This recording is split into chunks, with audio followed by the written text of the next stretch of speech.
വിദേശിയുടെ ഭാഷണവും പ്രവൃത്തിയൊക്കെ കാണുമ്പോ നിങ്ങളൊക്കെ വിശ്വസിച്ച് പോകാം. ഞാനും വിശ്വസിച്ച് പോയിരിക്കുന്നു. വെക്കല്ലേ നിനക്കിതൊക്കെ പറയാൻ? നാം അയാളൊന്ന് കാണണ്ട. വേണ്ടാന്ന് പറയുന്നുണ്ട്.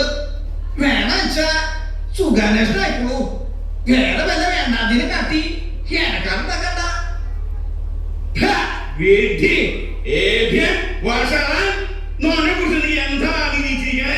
മണ്ടുകളയാ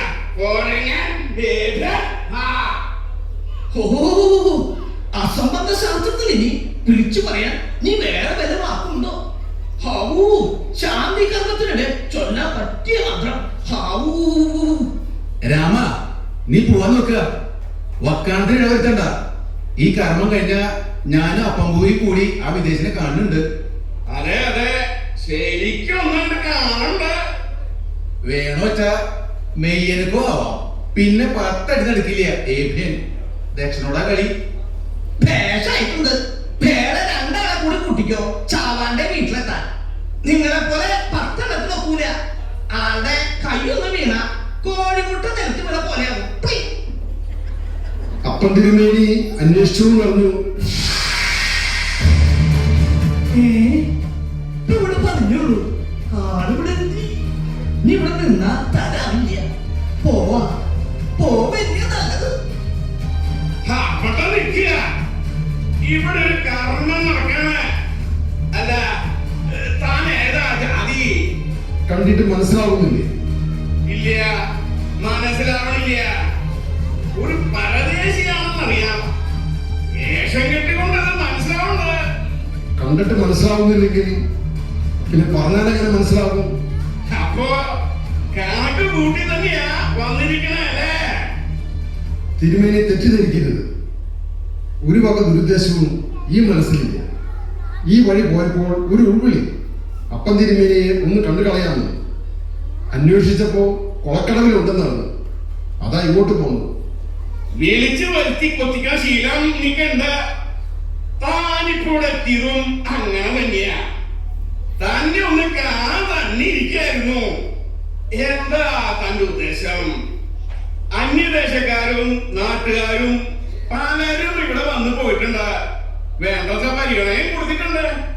അവർക്കൊക്കെ ഇവിടുത്തെ ആചാരവും കീഴ്വഴക്കവും ഒക്കെ അറിയുകയും ചെയ്യാം. വരുന്നു പോകുന്നു അത്ര തന്നെ. നിന്നെ അത് തരാവില്ല. ഇത്രയും പെട്ടെന്ന് താൻ ഇവിടുന്ന് പോവാ അവൻ നല്ലത്. അല്ലെങ്കിലും സ്ഥിരമായി ഒരിടത്ത് നിൽക്കുന്ന സ്വഭാവം എനിക്കില്ല. പോണം, എന്നാലും ചിലതൊക്കെ ചെയ്ത് തീർക്കാനുണ്ട്. അതിന് തിരുമേനിയുടെ സഹായം എനിക്ക് വേണം.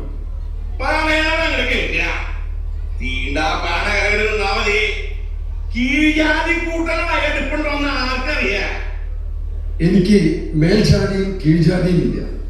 നിന്നെ പോലെ നിന്റെ അയൽക്കാരെ സ്നേഹിക്കാനാണ് എന്റെ ഗുരു എന്നെ പഠിപ്പിച്ചിരിക്കുന്നത്.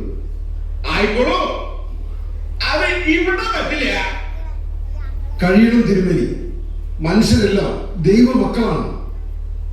അവരെല്ലാം സഹോദരി സഹോദരന്മാരാണ്. നീതിജന്മങ്ങളെ സഹോദരന്മാരെ കാണേ അസംബന്ധം പറയാതെ ഇവിടുന്ന് പോവുക. സർവ്വതും സൃഷ്ടിച്ച ഈശ്വരൻ മനുഷ്യനെ ജാതി തിരിച്ച് വേർതിരിക്കുന്നുവോ? ഇതാണോ ദേവഗീതം? ബ്രഹ്മവിധിയാണ് ഈശ്വരനെ അടുത്തറിയാനുള്ള മാർഗം. ബ്രാഹ്മണ മാർഗത്തിലൂടെ ഈശ്വരനെ അറിയാനാവൂ. വാഴ്ത്തനും വിവേകശൂന്യനുമായ നിങ്ങളോട് ഇതൊക്കെ പറഞ്ഞിട്ട് എന്താ കാര്യം? ദൈവം ഒന്നേ ഉള്ളൂ. അവിടുന്ന് യാതൊന്നിനെയും വേർതിരിച്ച് കാണാനാവില്ല. എന്റെ ചോദ്യങ്ങൾക്ക് ഉത്തരം തന്നാൽ ഞാൻ പോയേക്കാം.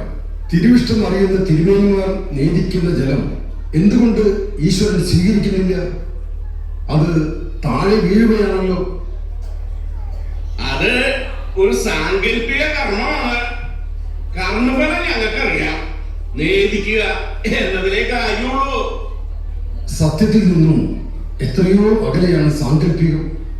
യാഥാർത്ഥ്യവുമായി യാതൊരു ബന്ധവുമില്ലാത്ത ഇത്തരം പ്രവൃത്തികൾക്ക് എന്ത് നൈതികതയാണുള്ളത്? മുകളിലേക്ക് എറിയുന്ന വെള്ളം താഴെ വീഴുമെന്നത് യാഥാർത്ഥ്യമല്ലേ? സത്യം. എന്നാൽ ഈശ്വരൻ നൽകുന്നെങ്കിൽ അത് അവിടുന്ന് സ്വീകരിക്കണം.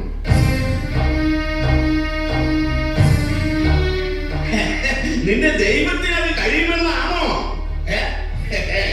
സത്യദൈവത്തിന്റെ പുത്രൻ, സ്നേഹസ്വരൂപൻ, മരിച്ചവരിൽ നിന്ന് ഉയർത്തെഴുന്നേറ്റവൻ എന്നൊക്കെ മലയാള ദേശം മുഴുവൻ വിളിച്ചു പറയുന്നുണ്ടല്ലോ. ശവത്തെ ജീവിപ്പിക്കുക, ചത്തോറിൽ നിന്ന് അങ്ങോട്ട് ഉയർത്തെഴുന്നേറ്റ് വരിക.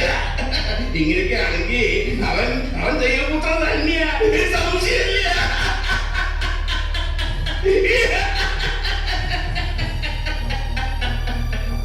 സംശയിക്കേണ്ട, അവിടുന്ന് അസാധ്യമായതൊന്നുമില്ല.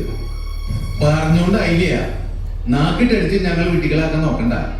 ഓക്കുക സഹോദരന്മാരെ, ഞാനിവിടെ വന്നതും ഈ നിമിഷം ഇവിടെ നിൽക്കുന്നതും എൻ്റെ നാഥൻ്റെ, യേശുനാഥൻ്റെ കൃപയാലാണ്. അവിടുന്നാണ് എൻ്റെ നായകൻ. അതുകൊണ്ട് തന്നെ ഭയം ലേശം പോലുമില്ല. ഭയപ്പെടുത്തുന്ന ചേഷ്ടകളുടെയോ മറ്റോ ദൈവപ്രീതി നേടാനാവുമെന്നും കരുതുന്നില്ല. എങ്കിലും നിങ്ങൾക്ക് സാക്ഷ്യം നൽകാൻ വേണ്ടി ഞാനത് ചെയ്യുന്നു. ജലം താഴെ വിടാൻ നിങ്ങൾ എന്തു പറഞ്ഞാലും ഞാൻ അനുസരിക്കും. മറിച്ചാണെങ്കിൽ അസംഭവം തന്നെ. അന്ത്യം വരെ കന്നുകൂട്ടി ഒഴുകിക്കോളൂ. അപ്പം തിരുമേനി മറുപടി തന്നില്ല. ഒട്ടും സംശയിക്കണ്ട. അങ്ങനെയെങ്കില് നോവും ഇവിടെ ഉള്ളവരും തന്റെ ദൈവത്തിൽ അങ്ങോട്ട് വിശ്വസിക്കാം. അപ്പൻ വാക്ക് പറഞ്ഞാൽ വാക്ക. തിരുമേനി ചതിച്ചോ തിരുമേനി? താൻ പോയില്ലേ ഭീരു? എടോ, നാം ത്രികാലജ്ഞാനം കൊണ്ട് കണ്ടിരിക്കണു ഒന്നും നടക്കില്ലാന്ന്. എന്താ ഇത്ര മാത്രം പറഞ്ഞത്? അബദ്ധായി നിങ്ങൾ തോന്നണ്ട. എന്റെ കർത്താവേ, എന്റെ ദൈവമേ, അവിടുത്തെ മഹത്വം ഇവിടെ വെളിപ്പെടുത്തുന്നതിന് ഈ ഉള്ളവരെ അനുവദിക്കണം.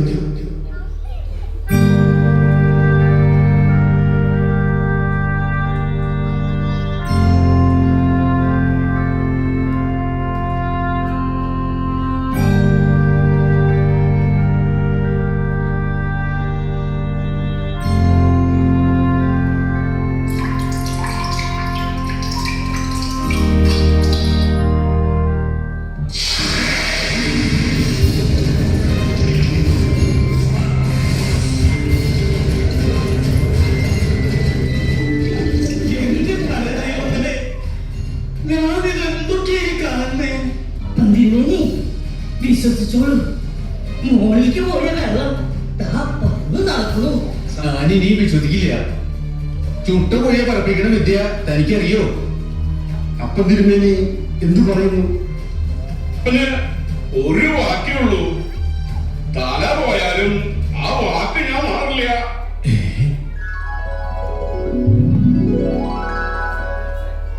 ഗുരുവേ, യേശുവേ, നന്ദി.